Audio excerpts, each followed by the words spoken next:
পটুয়াখালীর লোহালিয়া বাউফল দশমিনা সড়ক খানাখন্দে যানবাহন চলাচলের অনুপযোগী হয়ে পড়েছে।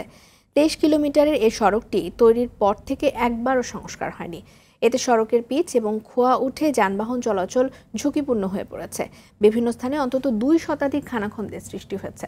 সড়কটি দ্রুত সংস্কারের দাবি এলাকাবাসীর। পটুয়াখালী থেকে মুফতি সালাউদ্দিনের পাঠানো তথ্যচিত্রে আরও জানাচ্ছেন আবরার মাহি।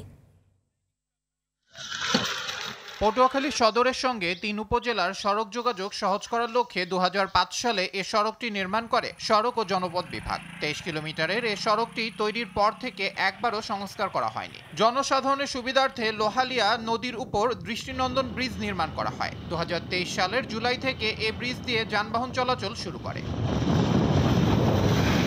কিন্তু এ সড়কটি লোহালিয়ার শৌলা এলাকা থেকে বাউফল সড়কের 10 মিনার সংযোগ সড়ক পর্যন্ত বিভিন্ন পয়েন্টে 20টি বড় বড় গর্ত সহ অসংখ্য খানাখন্দের সৃষ্টি হয়েছে। ফলে প্রতিদিন গর্তে পড়ে যানবাহন উল্টে ঘটছে দুর্ঘটনা। দুর্ভোগের কোনো শেষ নেই। এখান থেকে অন্তত 10 থেকে 20টা গাতা আছে এবং গাতাগুলো মানুষের চলাচল যায়। প্রত্যেকটা গাড়ি স্টেশন থেকে মানুষ নামাইয়ে তারপরই করতে পারে। গত রাত্রেও একটা হুন্ডা হারে অ্যাক্সিডেন্ট করছে, 2টা লোক অসুস্থ অবস্থায় আমরা হসপিটালে পাঠাইছি। একবার যদি আর উঠে নাই রাস্তা পুরো ব্লক হয়ে যায়। একটা যদি মনে কামাই করতে 5টা লাগে গাড়ির পিছনে, তা সংসারটা কেমনে চলবে কোন? গাড়ি কাইতে গেছে, তারপর আমার দরজা সব ভাঙে চুরে থুয়ে গেছে।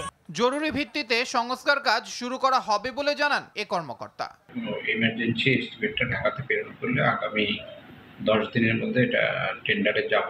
টেন্ডারে এই কাজটা আমরা সম্পন্ন করব, এমার্জেন্সি ভাবে করলে যে জন্য দুর্ভোগ হচ্ছে এই দুর্ভোগটা লাঘব। সড়কটি দ্রুত সংস্কারের মাধ্যমে ঝুঁকিমুক্ত যানবাহন চলাচল উপযোগী করা হবে, এমনটাই প্রত্যাশা সবার।